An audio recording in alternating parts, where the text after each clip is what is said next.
Claude, tu nous parles ce soir des enfants de Palestine. Oui, en effet. Les autorités israéliennes semblent être en guerre contre des enfants. Je répète, des enfants. Certains ont 12 ans, d'autres 15, 16 ou 17 ans. À bien des égards, à 15, 16 ou 17 ans, on est encore un enfant.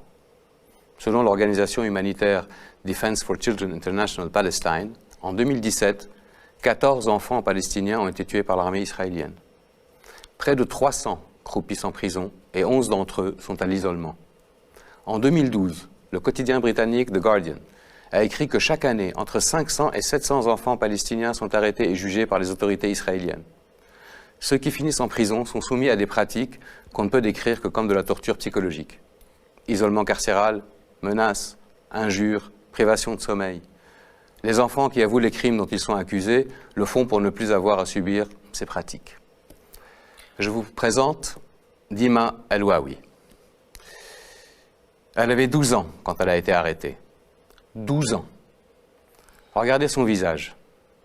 Le jour de sa libération, il y a près de 2 ans. Regardez ses yeux. Aucun enfant au monde ne devrait avoir ce regard.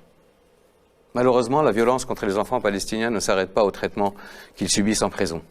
Le 9 février dernier, le quotidien israélien de gauche Haaretz a publié sous la plume du journaliste Gideon Levy, qui est une référence dans la presse israélienne, une histoire hallucinante. Je cite.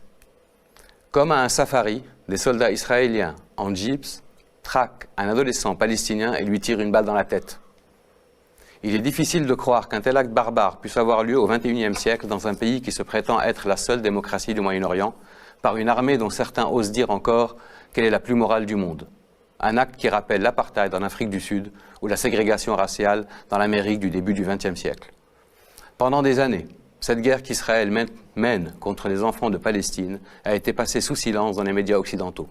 Cette omerta, aussi choquante qu'inacceptable, a été brisée après l'arrestation de Ahed Tamimi. Vous savez, cette adolescente à la crinière blonde et aux yeux clairs, qui est devenue en quelques semaines le symbole de la résistance palestinienne. Cette adolescente, que l'ancien ambassadeur d'Israël aux États-Unis et député à la Knesset, Michael Oren, a soupçonné d'être une actrice engagée par la famille Tamimi à des fins propagandistes. Alors justement, c'est pas du tout une actrice, et tu vas nous rappeler un peu qui est Ahed Tamimi et nous rappeler un peu cette histoire. Le 15 décembre 2017, à Nabi Saleh, près de Ramallah, en Cisjordanie occupée, Mohamed Tamimi, un enfant palestinien de 15 ans, a reçu en plein visage une balle en caoutchouc tirée à bout portant par l'armée israélienne. Il a été défiguré. Sa cousine, Ahed Tamimi, 16 ans, a manifesté sa colère en giflant un soldat israélien. Le 19 décembre, soit 4 jours après, l'adolescente a été sortie du lit en pleine nuit et arrêtée par une unité de Tsahal.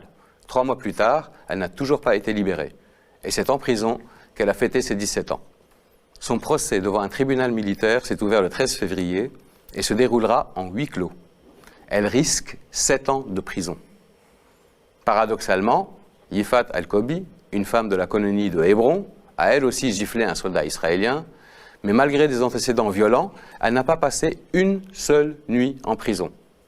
Curieuse justice, vous ne trouvez pas ?